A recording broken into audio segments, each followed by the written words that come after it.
Bulletin की शुरुआत करते हैं रायपुर से मिल रही बड़ी खबर के साथ। छत्तीसगढ़ विधानसभा की कार्रवाई जारी है। अजय चंद्राकर, रंजना साहू ने सदन में वॉकआउट किया है।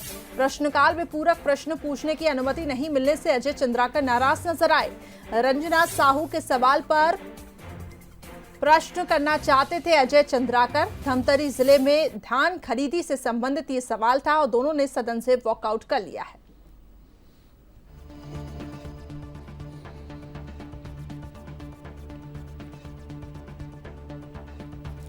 तो छत्तीसगढ़ विधानसभा की कार्रवाई जारी है। अजय चंद्राकर, रंजना साहू ने सदन से वॉकआउट किया है। प्रश्नकाल में पूरक प्रश्न पूछने की अनुमति नहीं मिलने से अजय चंद्राकर नाराज है। धनवेंद्र जायसवाल, स्टेट एडिटर, हमारे साथ इस खबर पर अधिक अपडेट्स के लिए जुड़ चुके हैं।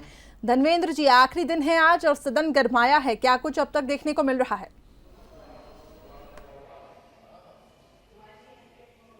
करिश्मा, सबसे पहले तो मैं आपको ये बता दूं कि जैसे ही प्रश्नकाल खत्म हुआ उस समय भारतीय जनता पार्टी ने प्रदेश में खाद बीज की किल्लत के मामले को उठाते हुए उस पर काम रोको प्रस्ताव पेश किया और उस पर सदन में चर्चा कराने की मांग की।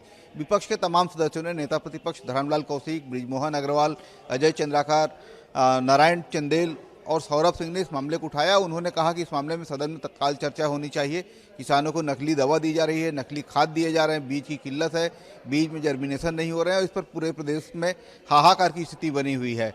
इस मामले में आसंदी ने काम रोको प्रस्ताव की सूचना पढ़ी और उसके बाद सरकार की तरफ से मंत्री रविंद्र चौबे ने वक्तव्य दिया। उसके बाद आसंदी ने काम रोको प्रस्ताव को खारिज कर दिया। इसके विरोध में सदन में विपक्ष ने हंगामा किया, नारेबाजी किया और उसका वॉकआउट किया। इसके पहले प्रश्नकाल में भी एक अवसर आया जब सदन के दो सदस्यों रंजना साहू और अजय चंद्राकर ने वॉकआउट किया। दरअसल रंजना साहू ने धमतरी जिले में धान खरीदी के मामले को उठाया और उसमें धान खरीदी के साथ साथ उसके भंडारण और परिवहन से संबंधित सवाल थे। उस पर अजय चंद्राकर पूरक प्रश्न करना चाहते थे। उनका दावा था कि धमतरी जिले का मामला है और वो धमतरी जिले से आते हैं, लिहाजा वो इस पर कुछ सवाल उठाना चाहते हैं सरकार के कामकाज को लेकर के। आसंदी में विधानसभा के अध्यक्ष शरणदास महंत मौजूद थे, उन्होंने इसकी अनुमति नहीं दी। उन्होंने कहा कि आज हमको पूरे 25 प्रश्नों पर सदन में चर्चा करानी, प्रश्नोत्तरी में छपे सभी 25 प्रश्नों तक पहुंचना है, लिहाजा ज़्यादा प्रश्नों की अनुमति नहीं दी जा सकती। इससे अजय चंद्राकर आहत हुए। उन्होंने कहा कि अधिकारों का हनन है और यदि सदस्यों को सदन में सवाल पूछने का अधिकार नहीं मिलेगा तो ऐसे वक्त में सदन में रहने का कोई औचित्य नहीं है। उन्होंने रंजना साहू के साथ मिलकर के कार्रवाई में वॉकआउट किया और फिर उसके बाद सदन की कार्रवाई आगे बढ़ी। हालांकि आज कई महत्वपूर्ण सवाल थे। गरियाबंद जिले में जल संसाधन विभाग के कामकाज को लेकर के सवाल उठे तो मंत्री रविंद्र चौबे ने ईएनसी लेवल के अधिकारी से जांच कराने की घोषणा की। उन्होंने कहा कि जो जोर नाला है, तालजोर नाला है, उसमें जो एनीकट बना है, उसमें जो एनीकट बहने का मामला है, इसी तरीके से जो बड़े काम है उसको पीस वर्क देने के मामले हैं, तो इसमें ईएनसी लेवल के अधिकारी से जाँच कराई जाएगी। मत्स्य पालन को लेकर के भी सवाल उठा और मत्स्य पालन में मछुआ सहकारी समितियों के साथ अन्याय होने के मामले को कई विधायकों ने उठाया। आसंदी ने इसमें हस्तक्षेप किया और उन्होंने कहा कि पूरे प्रदेश में इस तरह की गड़बड़ियों के मामले सामने आ रहे हैं, लिहाजा इस मामले की उच्च स्तरीय जांच होनी चाहिए। मंत्री रविंद्र चौबे ने स्वीकार किया और उन्होंने कहा कि चूंकि कई विभागों से जुड़ा हुआ मामला है, इसलिए एक विभाग के अधिकारी इस मामले में जाँच करेंगे तो इस नतीजे पर नहीं पहुँच पाएंगे। उन्होंने शासन के उप सचिव स्तर के अधिकारी इस मामले की जांच कराने की घोषणा की और उन्होंने कहा कि पूरे प्रदेश में इस तरह की जहां भी गड़बड़ियों के मामले सामने आएंगे या उनके पास जो जानकारी आएगी उन पूरे मामलों की एक जायज जांच करा लेंगे और इसका निराकरण करने का प्रयास किया जाएगा। तो ये अब तक के विधानसभा की प्रमुख कार्रवाई रही है। अभी ध्यानाकर्षण चल रहा है। ध्यानाकर्षण में रेत माफिया से संबंधित सवाल होंगे और दूसरे महत्वपूर्ण मामले हैं और इसके बाद फिर विधेयकों पर चर्चा होगी। 11 विधेयक आज की कार्रवाई में है, 11 विधेयक पारित कराए जाएंगे और उसके बाद छत्तीसगढ़ी को 8वीं अनुसूची में शामिल करने को लेकर के सरकारी संकल्प आएगा। उस सरकारी संकल्प को लेकर सदन में लंबी चर्चा होगी और इसके बाद दो निजी संकल्प हैं, अशासकीय संकल्प हैं, जिसमें सभी जिलों में ब्लड बैंक की स्थापना का प्रस्ताव है। तो ये तमाम आज के महत्वपूर्ण कार्रवाई आज की कार्रवाई में होने हैं। माना यह जा रहा है कि आज की कार्रवाई भी देर शाम तक चलती रहेगी और इन तमाम चलिए धनवेंद्र जी, आप इस कार्रवाई पे नजर बना रखिएगा, हम आपसे अपडेट्स लेते रहेंगे। फिलहाल जुड़ने के लिए बहुत बहुत शुक्रिया।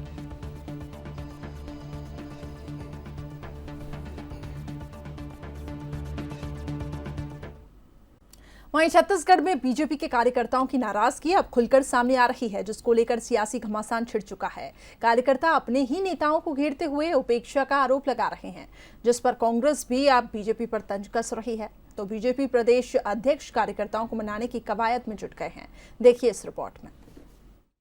छत्तीसगढ़ में 15 साल सत्ता में रहने के बाद बीजेपी में जो गुटबाजी थी वो दबी रही, लेकिन अब लगातार हार और कार्यकर्ताओं की उपेक्षा के बाद ये लड़ाई सतह पर आ गई है। कार्यकर्ता खुलकर एक दूसरे पर आरोप लगा रहे हैं, चाहे वरिष्ठ नेता सच्चिदानंद उपासने की बात हो या श्रीचंद्र सुंदरानी की। कार्यकर्ता अपनी ही पार्टी को घेर रहे हैं। कार्यकर्ता की माने तो अभी भी एक गुट की चल रही है और बड़े नेताओं की गुटबाजी का नुकसान उन्हें उठाना पड़ रहा है। ऐसे में प्रदेश अध्यक्ष ने नेताओं की नाराजगी दूर करने की कोशिश शुरू कर दी है। परिवार में भी कभी कभी किसी बात को लेके लोगों में मतभेद हो जाता है, बाप बेटा में हो जाता है, पति पत्नी में भी हो जाता है, लेकिन वो परिवार नहीं तोड़ते हैं। तो उसी तरह से ये हम लोग का घर का मामला है और थोड़ी बहुत रहती है क्षणिक, वो सब दूर हो गए। फोन पर तो दिए हैं, लेकिन मुलाकात करके भी उनको समझाई देंगे और वो समझ गए हैं। बीजेपी कार्यकर्ताओं की नाराजगी ने कांग्रेस को भी बैठे बिठाए चुटकी लेने का मौका दे दिया और कांग्रेस भी अब बीजेपी की इस सिर फुटबॉल पर तंज कस रही है। भारतीय जनता पार्टी 15 साल में 15 में सिमट के रह गई और भारतीय जनता पार्टी का अंतर कला जो उनकी अंदरूनी लड़ाई है वो सामने निकल कर आ रही है। या पहले उनके संगठन की बात कर लें, जिला अध्यक्ष उनको बनाने हैं, वो बन नहीं पा रहे हैं, आपसी सहमति नहीं बन पा रही है। उसके बाद वरिष्ठ नेता आपस में स्टेटमेंट भी दे रहे हैं और लड़ाई भी लड़ रहे हैं। तो भारतीय जनता पार्टी को पहले अपने गिरेबान में झांकना चाहिए, अपने घर को सुधार लें, अपने कार्यकर्ता, अपने प्रतिनिधियों को संभाल लें, उसके बाद दूसरे के विषय में बात करें। बीजेपी संगठन लगातार कार्यकर्ताओं को मना लेने की बात कह रहा है, लेकिन चुनाव हारने के करीब 2 साल के बाद भी कार्यकर्ता असंतुष्ट हैं और खुलकर बगावत कर रहे हैं। फिर चाहे प्रदेश अध्यक्ष पद को लेकर विवाद हो या फिर जिला अध्यक्षों की नियुक्ति को लेकर।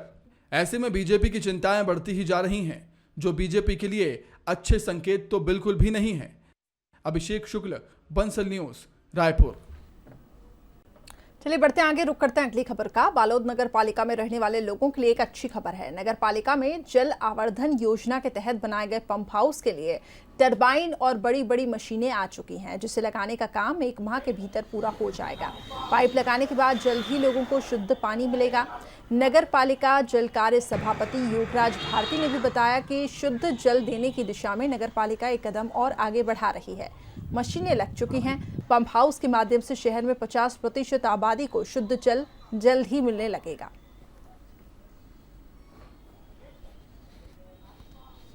बालोद नगर जल आवर्धन योजना का काम प्रगतिरत है। इसमें वेस्ट वाटर पाइपलाइन का पाइप आ चुके हैं और उसका काम शुरू है। ये काम 1 महीने में पूरा हो जाएगा और हमें टेस्टिंग करने में अक्टूबर एंड तक हम टेस्टिंग करना शुरू कर दें।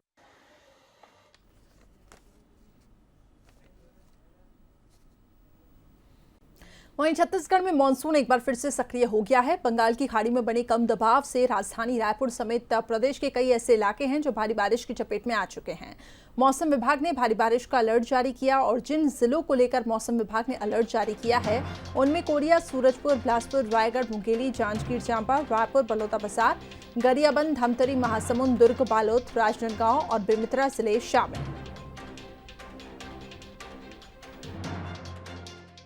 तो राजधानी रायपुर में 3 दिनों से लगातार हो रही बारिश की वजह से नदी नाले उफान पर है। कॉलोनियों में पानी भर गया है। राजधानी का ये प्रोफेसर कॉलोनी है जो कि यहाँ पर पानी भर चुका है और ऐसी कई कॉलोनियाँ हैं जहाँ पर पानी भरा हुआ है। लोगों को दिक्कतें हो रही हैं, लोगों की गाड़ियाँ खराब हो रही हैं, लोगों के घरों तक में पानी यहाँ पर भर गया है।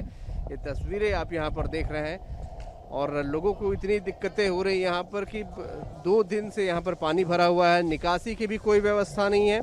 लोग निगम प्रशासन को कॉल कर रहे हैं लेकिन कोई भी राहत इन लोगों को यहाँ पर नहीं मिल पा रही है। ये सड़कें हैं, देख रहे हैं कॉलोनी की और पॉश कॉलोनी यहाँ की, जहाँ पर ये हाल है और लोग बेबस हैं, घरों में कैद हो चुके हैं क्योंकि गाड़ियाँ भी उनकी नहीं निकल पा रही हैं। यहाँ तक कॉलोनी के भी कुछ लोग हैं। क्या दिक्कत है? सांप घुस रहा है, मछली घुस रहा है, हर साल का यही आलम है। अभी ज्यादा बारिश नहीं हुई है, अभी ज्यादा बारिश होगा तो और आता आप यहाँ ना। ये एक बार प्रमोद दुबे आके चला गया, अपना आता है, सब मोबाइल ऐसा देखते रहता है और घूमता है वो। आप लोग कहीं शिकायत की आज इस बार? शिकायत की है भैया। एक तो ये है ना अपना दैट नाला 2-4 ठो नाला आगे और बना देंगे तो इस प्रॉब्लम का सॉल्व हो जाएगा। बहुत ज्यादा ये नहीं है। आप लोग शिकायत करते हैं तो क्या रिस्पांस, क्या जवाब आता कोई है? रिस्पांस नहीं। हाँ, देखेंगे। पिछले समय तो प्रमोद दुबे आए थे। तो देखिए ये बड़े आक्रोश में यहाँ के लोग, क्योंकि हर साल की ये दिक्कत है, घर के अंदर आप देखो प्लीज, ये जाकर दुबे ये दिक्कतें यहाँ पर आ रही हैं और शिकायत करने के बाद भी कोई कार्रवाई नहीं हो रही है और हर साल का यही आलम है, ये बता रहे हैं। और पूरी कॉलोनी इस वक्त परेशान है क्योंकि घरों तक में इनका पानी यहाँ पर भर चुका है। तो ये दिक्कतें हैं जो यहाँ पर लोग हर साल फेस कर रहे हैं और कोई भी इसका समाधान ढूंढने के लिए तैयार नहीं है। कैमरामैन दीपक के साथ अभिषेक शुक्ल, बंसल न्यूज, रायपुर। चलिए बढ़ते हैं आगे। रायपुर से अब खबर मिल रही है, भारी बारिश से बलौदाबाजार रोड बंद हो चुका है। सारागांव के पास कोल्हान नाला उफान पर है। पुल के ऊपर से पानी बह रहा है। गाड़ियों की लंबी लंबी लाइन लगी हुई है। भारी बारिश से इलाके में नदी नाले उफान पर हैं। तो ये तस्वीरें आपको दिखा रहे हैं। सड़कें पानी से जलमग्न हो चुकी हैं। लोग खासे परेशान दिखाई दे रहे हैं। पुल के ऊपर से ये पानी बह रहा है और लोग मजबूर हैं इन्हीं रास्तों से जाने के लिए। सारागांव के पास कोल्हान नाला उफान पर आ गया है। ये सारागांव का कोल्हान नाला है। यहाँ पे इतनी और कई ऐसे जिले हैं जो बारिश की चपेट में आ चुके हैं। मौसम विभाग ने चेतावनी जारी की है कि आगे आने वाले दिनों में भारी बारिश हो सकती है। ये सारागांव का कोल्हान नाला है। यहाँ पे इतनी तेज बाढ़ आई है। खबर अब बिलासपुर से, जहां तेज बारिश से कई इलाकों में पानी भर चुका है। अरपा नदी का लगातार जलस्तर बढ़ता जा रहा है। भारी बारिश से निचली बस्तियों में भी पानी भर चुका है। घरों में पानी भरने से लोगों ने रत जगह किया है। जिले में लगातार हो रही बारिश से पूरा जनजीवन अस्त व्यस्त हो चुका है। बिलासपुर जिले की बात करें तो बिलासपुर जिले में लगातार 2 दिनों से बारिश हो रही है और यही वजह है कि बारिश की वजह से जो निचलियां बस्तियां हैं वो पूरी तरीके से जलमग्न हो गई। आप देख सकते हैं कि ये पूरा इलाका पानी पानी नजर आ रहा है और यहाँ पर जो आपको बता दूं कि नदी का ये किनारा है, अरपा नदी लगा हुआ है। चूंकि अरपा नदी में भी लगातार जल स्तर बढ़ रहा है और बरसाती पानी जो लगातार 2 दिनों से बारिश हो रही है उसकी वजह से जो पानी है वो अब लोगों के घरों तक जा घुसा है। चूंकि ये नगर निगम क्षेत्र है, यहाँ पर तमाम वो व्यवस्थाएं की जानी चाहिए थी आपदा प्रबंधन और निगम प्रशासन की ओर से, ताकि जो यहाँ पर जो लोग रात भर परेशान हुए हैं बारिश की वजह से उन्हें राहत पहुंचाया जा सके। लेकिन अब तक के यहाँ पर किसी प्रकार की राहत कार्य नहीं किया गया। यही वजह है कि लोगों को रात इस तरीके से गुजारना पड़ा है, सड़कों के किनारे रहकर रात गुजारना पड़ा है। लोग अपने के घरों में इतना पानी भर गया है कि लोग मजबूर है बाहर रहने के लिए। देख सकते हैं कि ये जो लोग हैं ये अपने पूरे सामान को बाहर लेके बाहर निकले हुए हैं और जो गैस है और खाने पीने की जो सामग्री है उसे चूंकि बारिश की वजह से भीग गया है तो इन्हें घर में रहना दूभर हो गया। हम लोग खड़े खड़े जैसे बैठे बैठे रात गुजारे। हम लोग सोने को तो मिला नहीं है, रात भर जगे हैं। कम से कम शाम 5 बजे से सवेरे अभी तक जग रहे हैं, सोए भी नहीं है अभी तक। खाना भी बना करके ले दे करके बनाए हैं। क्या चाहते हैं आप लोग? हम ये चाहते हैं हमारे जो समस्या है जैसे कि रहने के लिए व्यवस्था चाहिए और ठिकाना चाहिए। काफी समस्याएं हैं, आप सुन सकते हैं कि किस तरीके से इन लोगों ने अपनी रात गुजारी है। कुछ और भी लोग मौजूद हैं। आप लोगों की क्या स्थिति है पानी की? पानी की बहुत गंभीर स्थिति है। घर में पूरा पानी पर घुस गया है। बाल बच्चे को दूसरे के घर में जा के शिफ्ट किए हैं और खाने पीने के लिए कुछ नहीं है। पार्षद क्या बोल रहे हैं? पार्षद से अभी तो पार्षद देखने भी नहीं आया है, कुछ नहीं आया है। लगातार जल स्तर बढ़ रहा है, रोज बारिश हो रही है और चूंकि मौसम वैज्ञानिकों ने भी अलर्ट जारी किया है, जिले में लगातार बारिश होगी। देखना ये होगा कि जो प्रशासन है वो किस तरीके से अपने तरफ से तमाम जो व्यवस्थाएं किए हैं जिससे जो इलाका कई जो परेशान लोग हैं उनको राहत पहुंचाया जा सके। कैमरामैन प्रकाश राव के साथ उमेश मौर्य, बंसल न्यूज, बिलासपुर।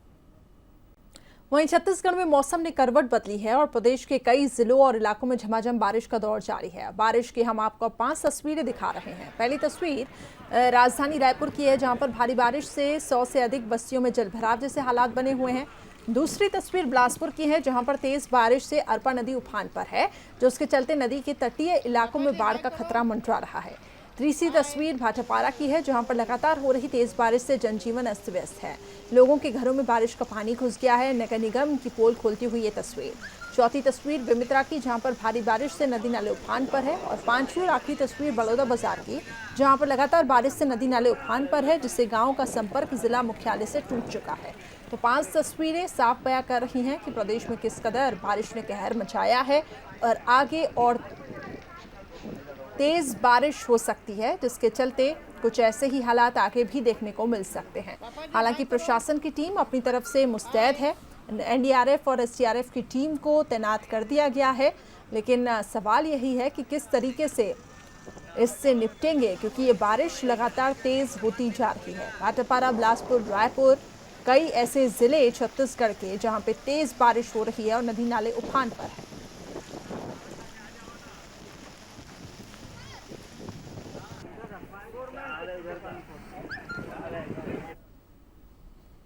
वहीं जांजगीर चांपा में भी मूसलाधार बारिश हो रही है, जिसके चलते नदी नाले उफान पर हैं। तटीय इलाकों में बाढ़ जैसे हालात बने हुए हैं। हालत ये है कि शिवडी नारायण में महानदी खतरे के निशान तक पहुंच गई है। महानदी पर बने 2 फीट ऊपर बने पुल से 2 फीट ऊपर पानी बह रहा है। पुल पर आवाजाही बंद करने के लिए पुलिस को भी तैनात कर दिया गया है। आसपास के मोहल्लों को खाली कराया जा रहा है। तो जांजगीर चांपा में भी बाढ़ जैसे हालात बने हुए हैं और तस्वीरें देखिए, घर हैं वो पानी में डूब चुके हैं और लोग इन उफनते नदी नालों को पार कर रहे हैं।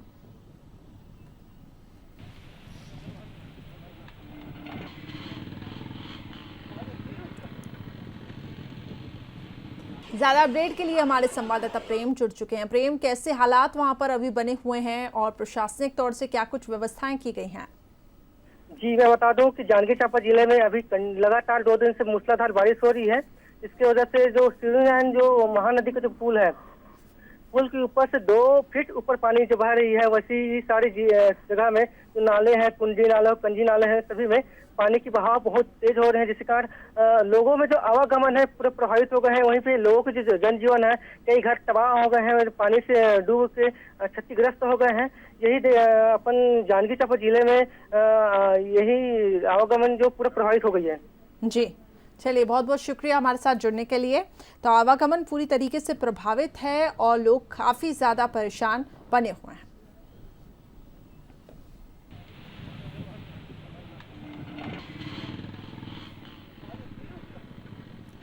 तो कुछ टीमें, जिला प्रशासन की भी कुछ टीम, एनडीआरएफ, एसडीआरएफ की भी टीम तैनात की गई हैं ताकि स्थितियों को नियंत्रण में लाया जा सके, पानी निकासी की वहां पर व्यवस्था शुरू की जा सके। लेकिन लगातार बारिश हो रही है, जिसके चलते कई समस्याएं सामने आ रही हैं।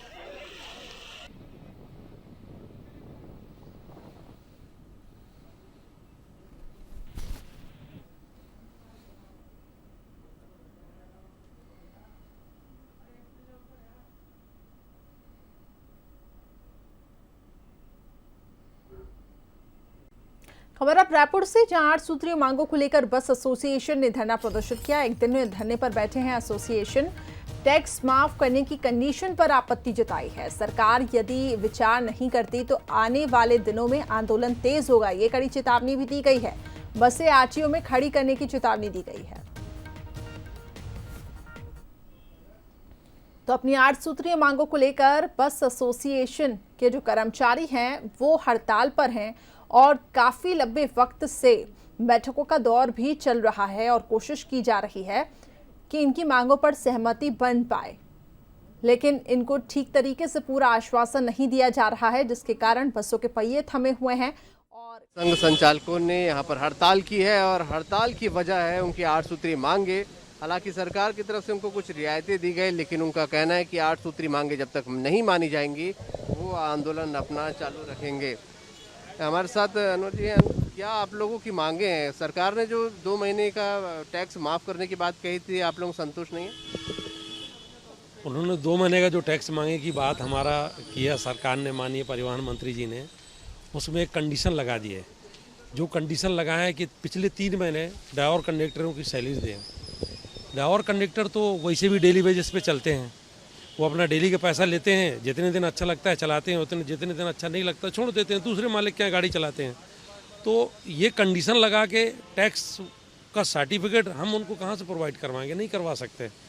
आज हमारी जो 8 सूत्री मांगे हैं वो सारी जायज़ हैं। आज सरकार को सहानुभूति से अच्छे से इस चीज़ को देखना चाहिए कि आज 12,000 बसें अगर चलती हैं तो सरकार को महीने का वेट के रूप में 85 करोड़ रुपए का टैक्स आएगा। उसके बाद जीएसटी भी आएगा, वेट भी आएगा। व्यापार जो इधर उधर से जो लोग बाग आना जाना सफ़र करेंगे, जो पेशेंट लोग नहीं आ रहे हैं, उससे व्यापार के रूप में मतलब और भी दूसरे एंगल से टैक्स आएगा। एक हमारा 5 करोड़ रुपए टैक्स माफ़ करने के चक्कर में सरकार बाकी चीज़ों को सब भूल रही है। मेरे समझ से सरकार को इसमें गंभीरता से लेना चाहिए।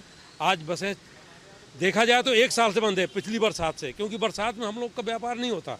आज 6 महीने से तो ऑलरेडी बसें खड़ी हैं और ऊपर से हम जो कंडीशन लगा रही सरकार वो ठीक नहीं है। हमारी जो मांगे हैं, डीजल का रेट आसमान पहुंच गया है, किराया नहीं बढ़ेगा, बसें कैसे चलेगी। कई बार सरकार से, परिवहन मंत्री से मिल चुके हैं, समाधान निकल नहीं पा रहा है। सरकार को सोचना चाहिए इस विषय में, और अगर इस विषय में सरकार नहीं सोचती है तो आपने देखा होगा कि मध्य प्रदेश में एक बस ऑपरेटर ने सुसाइड कर लिया, क्योंकि मॉनिटरिंग अब हो नहीं रहा है। और आगे जो टैक्स वाले हैं, किस्तों वाले हैं, उनको फ़ोन करके प्रेशराइज करेंगे, बस ऑपरेटर परेशान होंगे तो आगे कोई ना कोई गलत स्टेप उठाएंगे।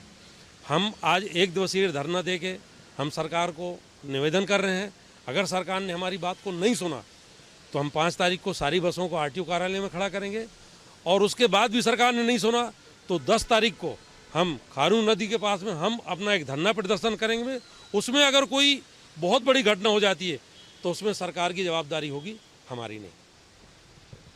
बस ऑपरेटर संघ का ये सीधी चेतावनी, 1 दिवसीय धरने के जरिए सरकार को चेतावनी दे रहे हैं कि उनकी मांगों पर सहानुभूतिपूर्वक विचार नहीं किया गया तो आने वाले समय में एक बड़ा आंदोलन वो कर सकते हैं। बसों को खड़ा करने से लेकर खारून नदी पर बड़े आंदोलन से लेकर सरकार और बस एसोसिएशन के बीच कोई भी सुलह नहीं हो पा रही है। ये आम लोगों के लिए भी एक चिंता का विषय और परेशानी का सबब बना हुआ है। कैमरामैन दीपक के साथ अभिषेक शुक्ल, बंसल न्यूज़, रायपुर। वहीं कांकेर और बस्तर के तमाम स्थानों और गांवों में नवाखाई का पर्व बड़े ही सादगी के साथ मनाया गया। कोरोना के चलते इस बार ये पर्व बहुत ही सादगी के साथ मनाया गया है। आपको बता दें कि बस्तर में नवाखाई एक अलग ही परंपरा है। ये त्योहार किसान अपना नया फसल आने पर मनाते हैं। खेत का पहला अनाज अपनी देवी देवताओं को अर्पण करते हैं। बताया जाता है कि इस पर्व पर लोग अपने पुरखों को याद करते हैं और उनको पूजा जाता है। साथ ही गांव में ग्राम देवी माता शीतला की पूजा अर्चना की जाती है ताकि सुख समृद्धि बनी रहे।